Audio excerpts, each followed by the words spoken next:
Don José.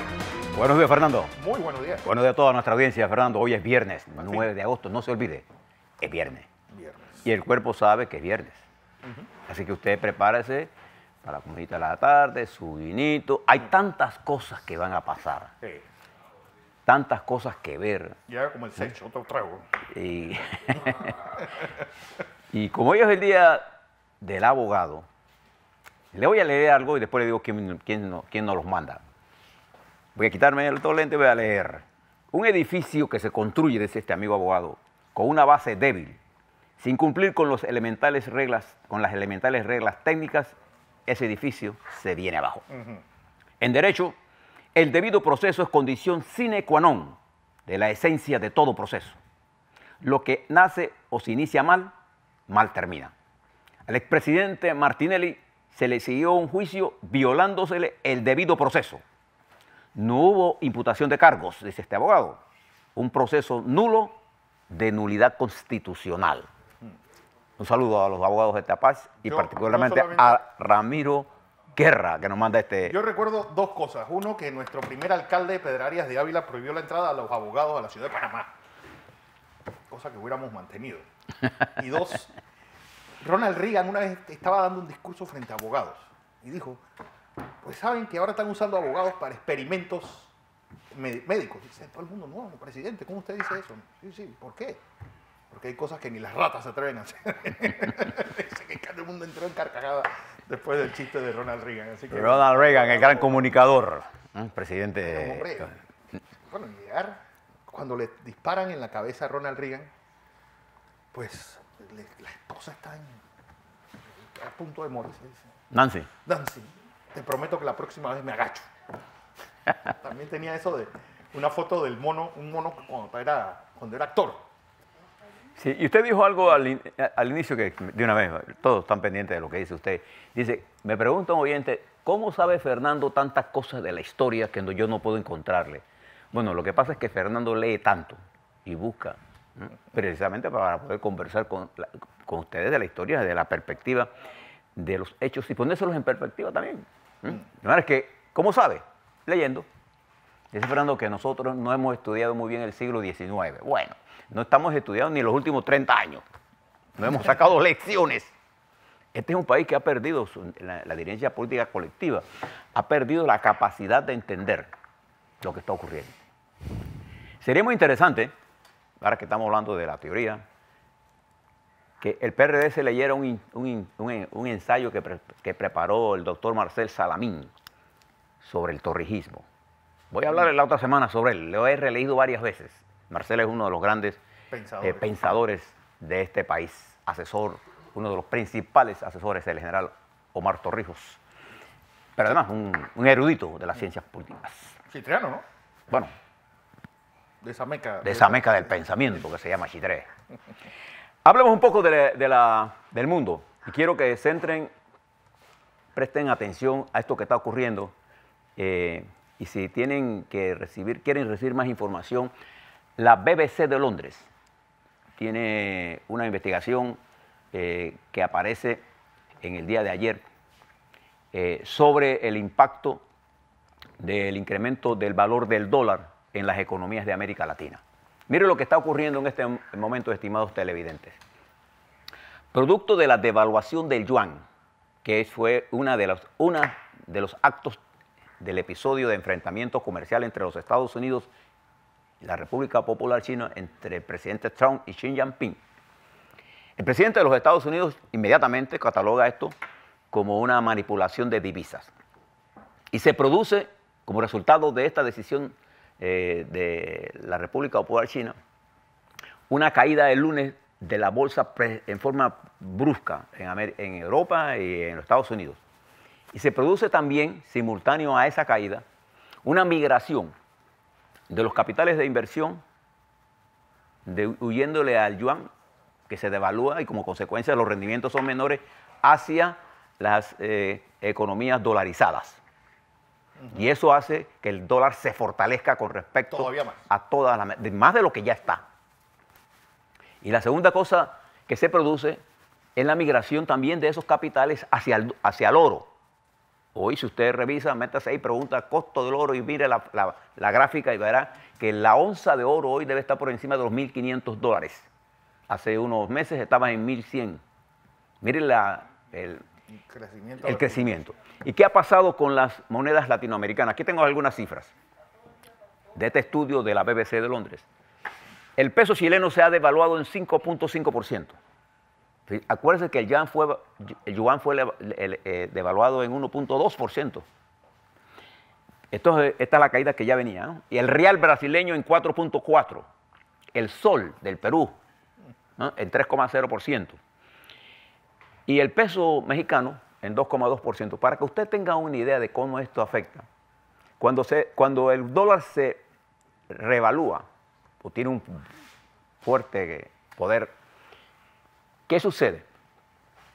Como cuando países como Panamá, por ejemplo, si yo tengo que comprar en China con una moneda fuerte, yo compro más con $1. Pero si tengo que exportar, mis productos son más caros cuando los exporto a China o cuando los exporto a economías cuyas monedas no son el dólar y se han venido devaluando. Entonces yo tengo un problema de exportación. Y en el caso de Panamá, con el dólar fuerte y un salario mínimo tan alto como tenemos nosotros aquí, en la industria del turismo, por ejemplo, se ve afectada porque estos países de Latinoamérica que vienen a Panamá o los europeos que vienen a Panamá encuentran una economía dolarizada, fuerte. Entonces la conversión de monedas, ellos necesitan más moneda de ellos para tener dólares, que es lo que se paga en Panamá. Pero si usted tiene dólares y va a Argentina, por ejemplo, usted puede comer con mucho más barato que Panamá, pero lejos, y va a Colombia, pues, o va a Costa Rica. Estos efectos tenemos nosotros que estudiarlo. ¿Por qué? Porque el presidente Trump ayer insistía a la Reserva Federal que baje los intereses para hacer competitiva a los Estados Unidos, porque los Estados Unidos con un dólar fuerte, sus exportaciones son más caras, pero sus importaciones de China son más baratas. Entonces, cada vez que estas grandes potencias toman decisiones de este nivel, el mundo tambalea. Tiembla. Fíjense, nada más el lunes cayeron las bolsas de valores y se han venido recomponiendo. Para que usted tenga una idea en estas fluctuaciones, un centavo que baje el precio del cobre, Chile pierde $60 millones. Para que usted vea el efecto que tenemos que... Y en nuestros países, que son productores de materias primas, son los que más se afectan. Claro. Una de las razones por las que nuestra economía, la panameña, es de las más estables de América Latina, la más estable, es porque nuestras exportaciones esencialmente son de servicios. Que no deja valor agregado. Que tiene un valor, sí, pero tiene un valor más estable a lo largo de todo. Pero principalmente es el no tener ese valor agregado provoca que no cree ese caos en varios sectores económicos. ¿Y por qué me detengo a darle esta información? Porque nosotros estamos en el proceso de discusión de salarios mínimos. Y tenemos que actuar, no solamente en el marco nacional, sino nuestra economía está ligada al mundo. Y creo que es importante que no solamente apreciemos las variables locales, sino las variables internacionales que tienen tal nivel de fluctuaciones que hacen que el mundo sea cada vez de más alto nivel de incertidumbre y como consecuencia el riesgo. Lo que usted está mirando, esa migración de capitales, es que los capitales le tienen miedo a la incertidumbre, porque la incertidumbre es una señal clara de aumento de riesgo. Y lo que los capitales juegan es a jugar en el estadio en donde sea más predecible el futuro. Entonces nosotros tenemos que jugar a un mundo, nuestro país, a un país más estable. Lo que es una buena oportunidad para el centro bancario. Para todos, si nosotros pudiéramos entender, los dirigentes nuestros en particular, pudieran entender que las disputas de patio nos impiden mirar lo que tenemos que hacer internamente para utilizar con carácter estratégico la coyuntura. Esto está explicado mucho en el documento del doctor Marcel Salamín cuando hace el análisis del torrijismo. Fíjense cómo anda el mundo. En Italia, su amigo Matteo nuevo presidente. Salvini. Él es viceprimer ministro y ministro del Interior. Y él es el líder de la ultraderecha, del partido La Liga, ¿se acuerdan? Que tuvo una alianza con... La Liga Norte.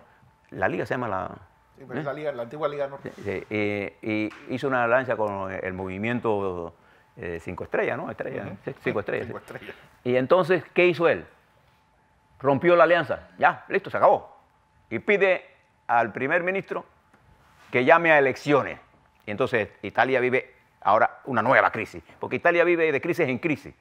Ya solo lo va a superar España, que todavía no se sabe si va a tener gobierno. Italia desde la Segunda Guerra Mundial ha tenido 40 gobiernos. Bueno, acaba de crearse el amigo Matteo Salvini, que quiere aprovechar su gran popularidad para asumir la conducción del Estado italiano en su totalidad. Que por cierto, no olvidemos que este era un partido pro independencia del norte de Italia. Sí, y cuando se une con este partido fue esa alianza de los locos. Sí, eso fue... Eso era previsible, se lo había dicho aquí Fernando un día. Dice, eso no va a durar mucho. Bueno, el pronóstico de Fernando era exactamente lo que pasa. Y mire el enredo, así como España tampoco tiene gobierno y es muy poco probable que lo tenga, ojalá lo tuviera. No, ya es en noviembre, cuando se hagan las elecciones. Ya hay elecciones en noviembre, así que... No, pero todavía hay una oportunidad de hacer una segunda votación y la van a hacer. Por el gusto, ¿eh? Pero bueno, si no la hacen, irán en elecciones y ya veremos qué pasa. En Inglaterra, el Partido Conservador ha quedado tan atrapado en el Brexit que ahora es el partido del Brexit. Ahí no hay forma de salirse de eso. Si se salen, hay un desmadre. Si no se salen, también hay un desmadre. El señor Cameron metió a Inglaterra en esto. Se llevó a la señora ministra Theresa May, que ya nadie habla de ella. Y el señor Johnson ahora anda peleando a puño y patada con la Unión Europea, y la Unión Europea dice no más concesiones en el Brexit. Esperen por allí un problema en los próximos meses. Y ese elemento de inestabilidad que se llama Brexit va a afectar a Europa, y Europa tiene suficiente peso para afectar la economía global. De manera que entre la confrontación comercial de los Estados Unidos y China, con los impactos que tienen, entre la confrontación en Italia, que es una economía importante, no nos engañemos, más importante, o tan importante como Rusia. La cuarta en Europa. Es más importante que Rusia, para que no nos engañemos. Y los amagos de confrontación militar. Los Estados Unidos movió sus portaaviones por el mar de China, y China amenaza a sus vecinos, se instalan lanzamisiles nucleares. Corea del Norte sigue lanzando misiles, Irán sigue siendo un problema, Siria sigue en guerra, Irak y Afganistán inestables, Pakistán y la India en conflictos, Libia en medio de una guerra.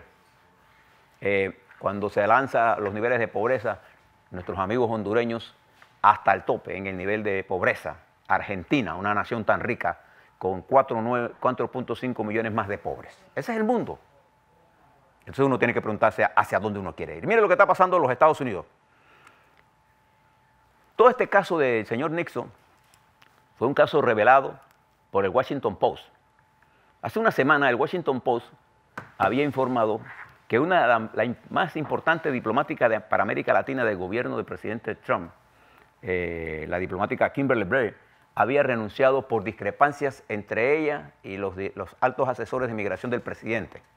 Ella se oponía a la línea dura de presionar a Guatemala para tercer país seguro. Bueno, el Washington Post había informado que ella se iba. Lo negaron. Ayer el secretario de Estado Pompeo dice que la señora se va, pero se va por razones personales. Siempre cuando usted está en un alto puesto y se va, dicen que es por razones personales. Bueno, yo le creo más a lo que dice el Washington Post. Normalmente están más informados los periódicos. Los periódicos de los Estados Unidos, porque consultan muchas fuentes, no fuentes oficiales nada más. Tienen fuentes en todos lados. Y fíjese una cosa nueva. El subdirector del FBI, Andrew McKibben, acaba de presentar una denuncia, una demanda contra el Ejecutivo por haberlo destituido como subdirector del FBI. ¿Usted había visto eso alguna vez? Mira las cosas interesantes que están pasando en este mundo. Luego, y las últimas encuestas, usted sabe que el Partido Demócrata está tan dividido que tiene 20 candidatos. Sí. 20, yo nunca había visto tanta... Que para hacer un debate tienen que dividirlo entre dos, de 10 en 10. De 10 en 10. Usted mire eso y no sabe ni qué está pasando. Bien, la última encuesta que tengo aquí del New Monmouth Poll dice lo siguiente. Biden, el vicepresidente, ex vicepresidente, 28%. La senadora Elizabeth tiene 19%. La otra senadora Harris tiene 11% y Bernie Sanders, 11%. O sea, sigue siendo el expresidente Biden la mejor opción demócrata. De esto van a quedar como unos 5 o 6.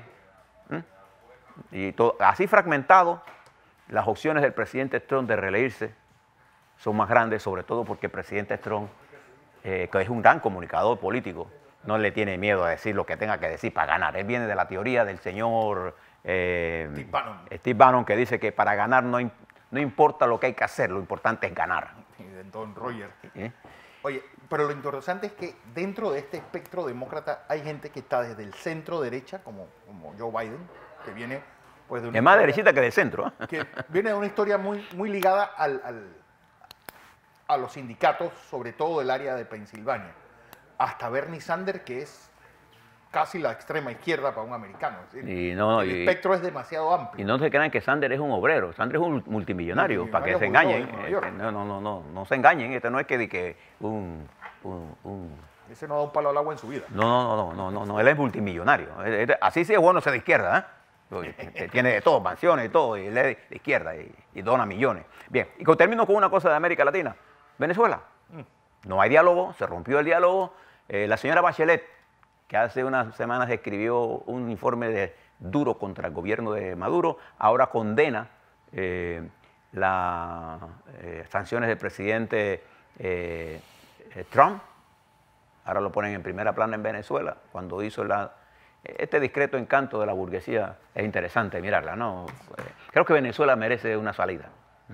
Pero yo creo que todas estas medidas de presión que no están dirigidas a Venezuela. ¿Tú sabes a quién afecta eso, Fernando? Tenemos Televente. A la gente. Sí, el hombre común.